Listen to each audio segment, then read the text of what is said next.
La tricherie scolaire, le déclin d'une société. La tricherie scolaire en Afrique, le déclin d'une société. Bonjour à tous, bonjour, bonsoir, pour tous qui êtes en train de me suivre selon l'heure à laquelle vous êtes en train de me suivre. Je vous salue de partout où vous êtes. Pour ceux qui me suivent en Afrique de l'Ouest, je vous dis bonjour. Pour ceux qui me suivent en Afrique de l'Est, bonjour. Afrique du Nord, Afrique centrale, Afrique du Sud, bonjour. Ceux qui me suivent à partir de la Belgique, France, bonjour. Ceux qui me suivent à partir du Canada, États-Unis, Grande-Bretagne, bonjour à vous.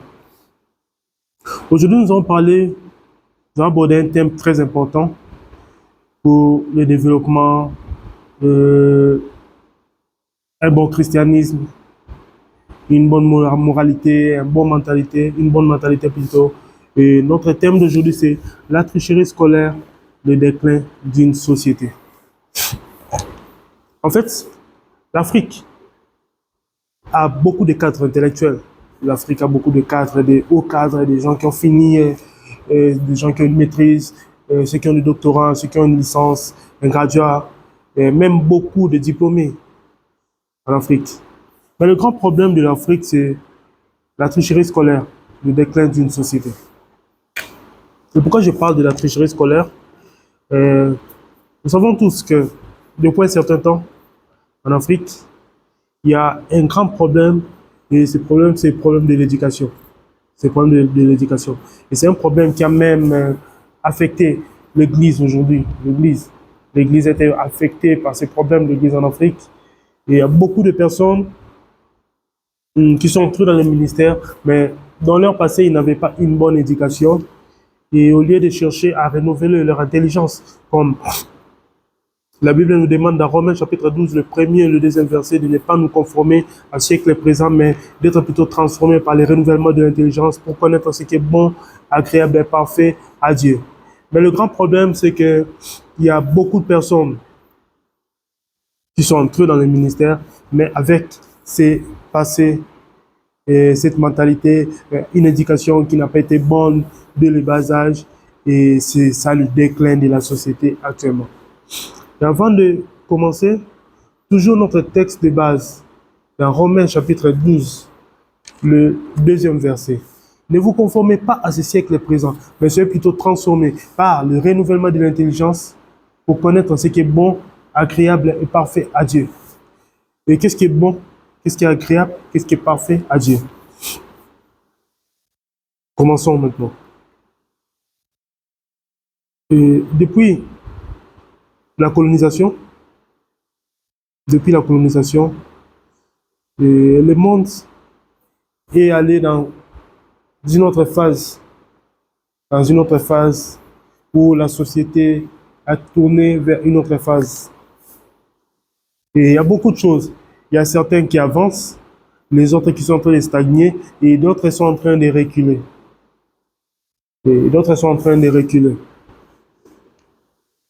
Et le fait de reculer a fait à ce que beaucoup de personnes puissent commencer à tricher. Premièrement, l'économie, la crise économique partout dans le monde, la crise économique dans les pays de tiers-monde. Les gens ne sont plus à mesure d'être scolarisés à cause de beaucoup de systèmes économiques qui sont entrés en vigueur, comme le capitalisme, qui fasse que les riches au détriment des pauvres utilisent comme simple moyen de production. Pour ceux qui ont fait la faculté des sciences économiques connaissent de quoi je parle. Dans le système économique, lorsqu'on parle de capitalisme, on voit un certain nombre de personnes qui ont assez de moyens et un autre cadre de la société qui n'ont pas assez de moyens. Et ceux qui ont les moyens commencent à faire souffrir ceux qui n'ont pas les moyens. Et c'est ça, la mentalité de beaucoup d'Africains. Je peux dire 90% des Africains sont égoïstes. Ne pensent qu'à eux, ne pensent pas aux autres. Je vais m'expliquer. Il y a beaucoup d'Africains qui sont prêts à faire souffrir les autres. Mais ils ne seront pas prêts qu'on leur fasse ce qu'ils font aux autres. Ils font du mal aux autres, mais ils ne seront pas prêts à accepter qu'on leur fasse aussi ces mêmes mots. C'est ces choses. Ils sont là, ils imposent leurs lois, ils imposent tout ce qu'ils veulent, ils imposent tout dans leur détriment. Mais si une autre personne supérieure et vienne leur imposer cela, ils seront le premier à riposter. Et c'est une maladie, je peux dire un démon, qui n'est pas chez les Africains. Deuxièmement, je donne l'exemple de la République démocratique du Congo. Si je parle trop de la République démocratique du Congo, c'est parce que je suis congolais. Et, nous avons besoin d'un changement au niveau de la morale, au niveau de la mentalité, au niveau des comportements des Congolais. Ça n'a rien à voir avec la politique, ça n'a rien à voir avec la politique, ça n'a rien à voir avec euh, tout, tout ce que les gens diront sur ce que je suis en train de faire, mais ça a à voir avec notre mentalité, notre transformation. Car même la Bible nous demande de ne pas nous conformer au siècle présent, mais d'être transformés par les renouvellements de l'intelligence. Et lorsque nous parlons des renouvellements de l'intelligence, nous devons dire des vérités pour que la mentalité puisse changer. Il y a un système, euh, il y a un système qui a été mis en vigueur sur prendre des enfants de la rue, le chégué, les amener quelque part pour qu'ils apprennent des travaux, qu'ils apprennent un métier afin qu'ils soient intégrés à la société. Moi, je dirais que c'est bien, c'est une bonne chose. C'est une bonne chose, mais ce sera mieux si on met aussi des aumôneries dans des endroits où ils sont en train d'apprendre le métier, où ils sont en train d'apprendre le métier. Je ne sais pas s'il y a déjà des aumôneries, je ne sais pas, mais ça serait une bonne chose si on mettait des aumôneries, afin que ces enfants, lorsqu'ils partent apprendre le métier, lorsqu'ils partent apprendre pour être réintégrés à la société, mais qu'ils puissent aussi renouveler leur intelligence par la parole de Dieu, par la prédication de l'évangile, la bonne parole qui suscitera, qui fera ce qui puisse être changé. Parce que bon nombre de ces enfants sont animés des mauvais esprits. Bon nombre de ces enfants, de phénomènes qu'on appelle Chégué, Kounouna, tout ça, ils sont animés par des mauvais esprits qui ne confessent pas le nom de Jésus-Christ. Et dans Matthieu 17, le verset 21, Christ dit que cette sorte de démons ne sortent que par des jeûnes et prières. Mais s'il y a des aumôneries, s'il y a des bons prédicateurs, des prédicateurs qui vont prêcher la parole de Dieu à ces gens, là où ils iront, pour qu'ils puissent être changés, être intégrés à la société, je crois que lors de leur retour, et aussi, ils vont commencer à prêcher les gens qui étaient avec eux. Le développement de la nation comme les Bahamas a été développé par l'éducation et le christianisme. Le développement même de l'Europe, c'est le christianisme. C'est le christianisme. Les historiens, ceux qui ont fait les études de l'histoire de l'Église, connaissent de quoi je parle. Le développement de beaucoup de nations, c'est à travers le christianisme. Et si on appliquait cela pour un changement, les gens auront de bonnes mentalités. Là, je ferme la parenthèse. Revenons à la tricherie scolaire, le déclin d'une société. Beaucoup d'enfants en Afrique, dans les écoles, en commençant par les écoles maternelles, primaires, secondaires, humanitaires, professionnelles, universitaires. Il y a beaucoup de personnes qui sont passées de promotion des classes par des tricheries, même de chrétiens, même de serviteurs de Dieu, sont passés par des tricheries. C'est ça la tricherie scolaire, le déclin d'une société.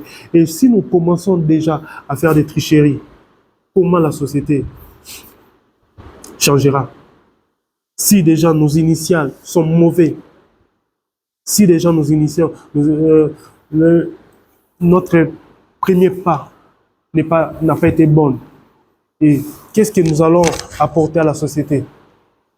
Ça, c'est la tricherie scolaire. C'est la tricherie scolaire, c'est ce que nous disons. La tricherie scolaire, c'est ça, le déclin de la société. C'est le déclin de la société.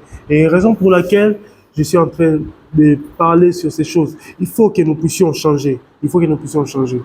Il faut que le réveil puisse commencer aussi au niveau de l'enseignement primaire, secondaire, professionnel, universitaire.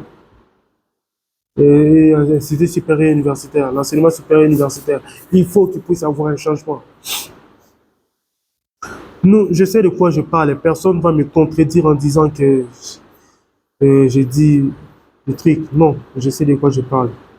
J'ai fait moi-même. J'ai été élève, j'ai été étudiant. Je sais de quoi je parle. Je me rappelle quand j'étais en G3 à la faculté des sciences économiques et de gestion.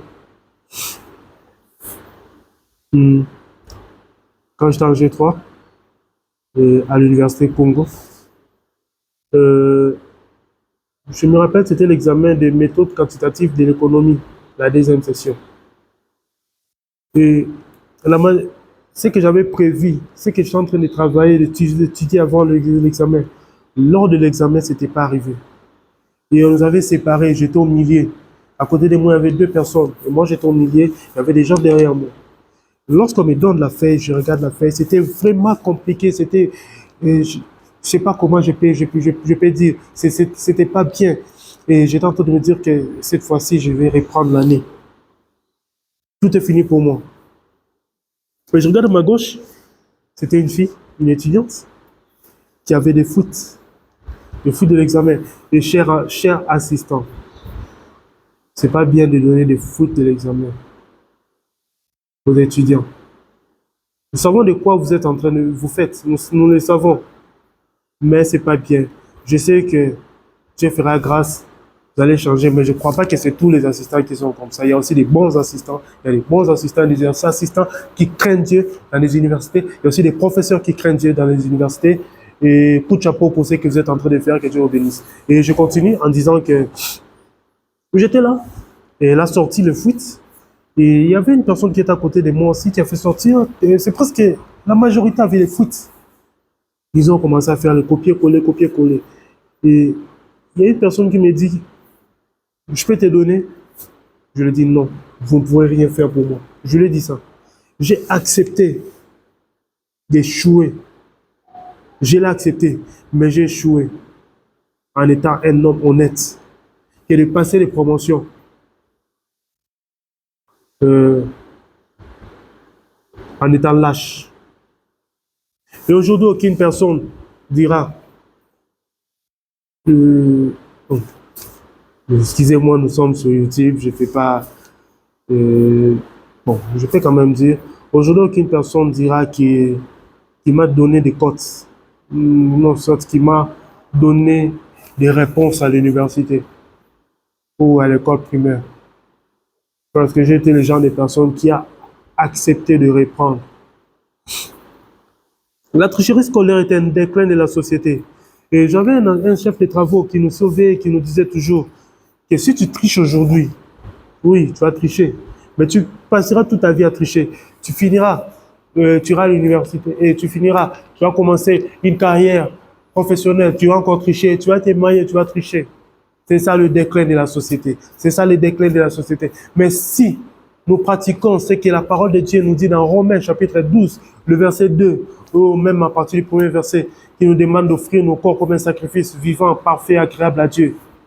Je crois que la société ne sera plus dans son déclin. Il y aura plein de déclin dans la société.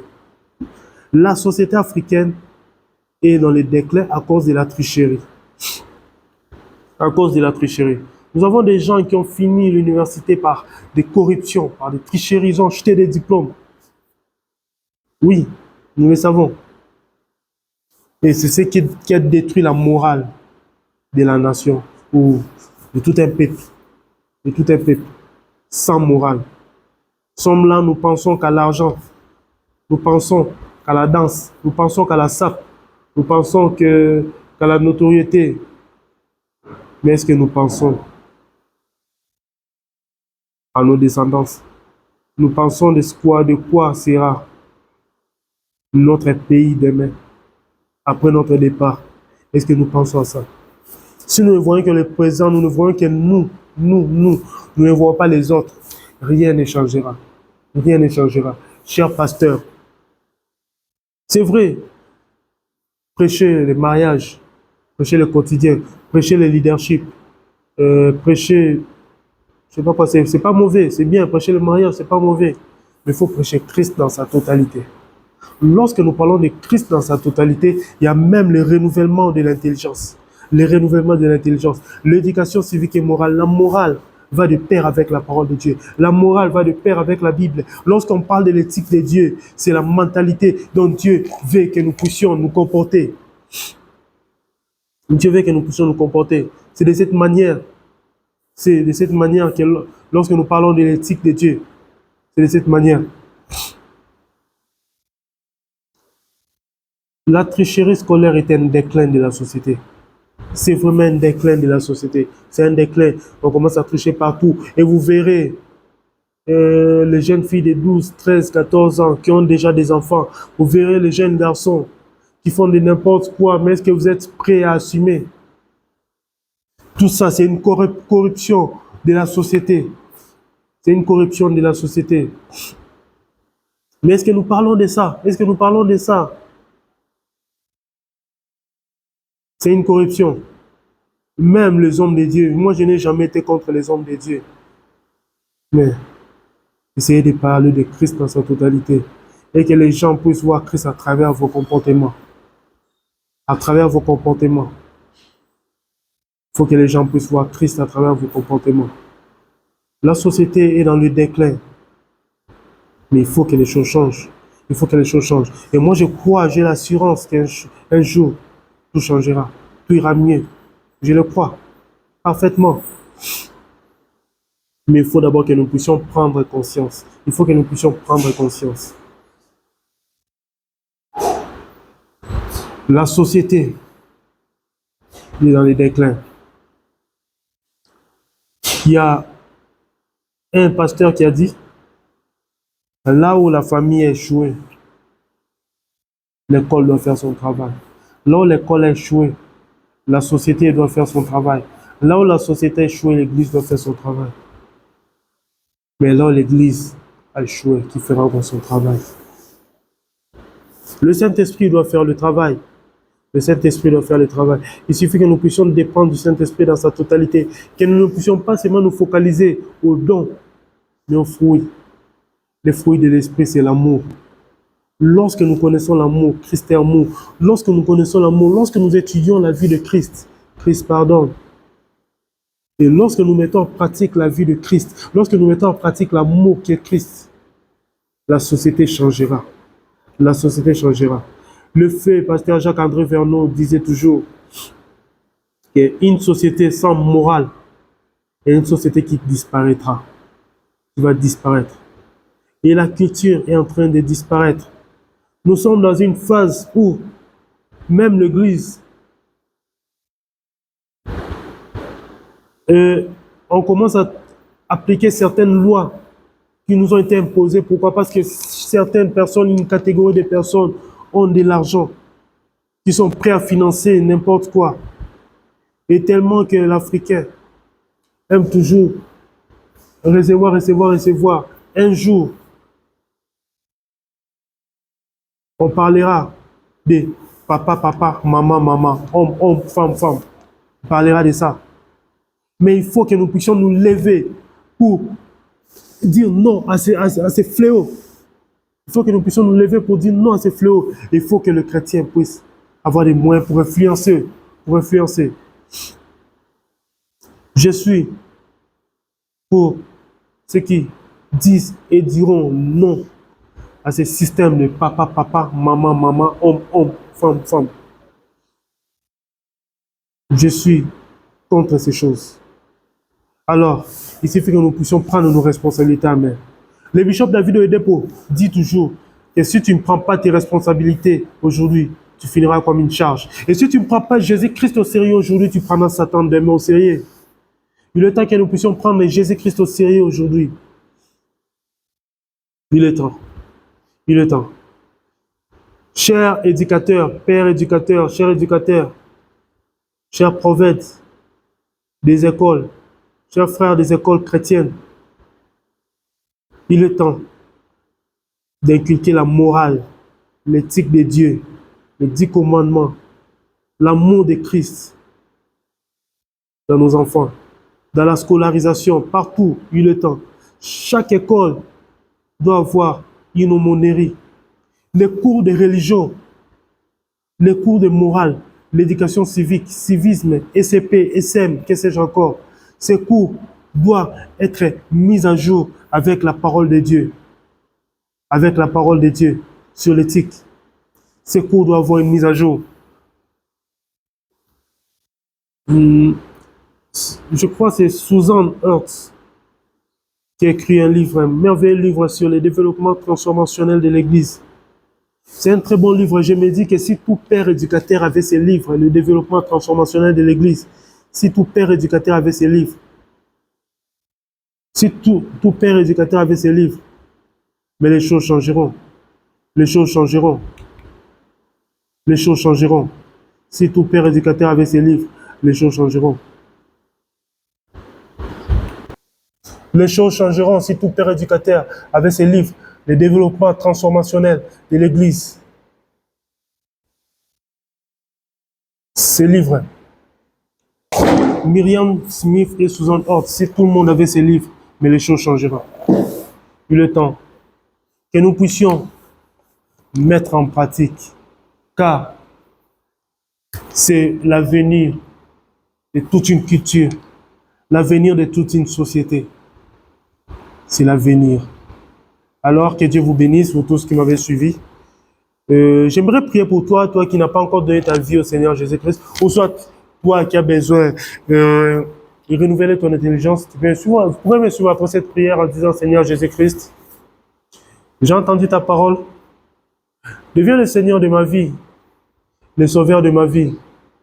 Dirige ma vie, afin qu'au dernier jour, je sois enlevé dans le nom de Jésus-Christ. Père, je recommande toute personne qui a suivi cette vidéo, fais à ce que dans leur pays, partout ils seront, qu'ils puissent apporter un réveil dans l'éducation, un réveil dans la morale, un réveil dans l'éthique. Dans le nom puissant de Jésus-Christ, nous allons prier. Amen. Écrivez-nous sur hananiaelitapo@gmail.com. Si je peux appeler, je dirais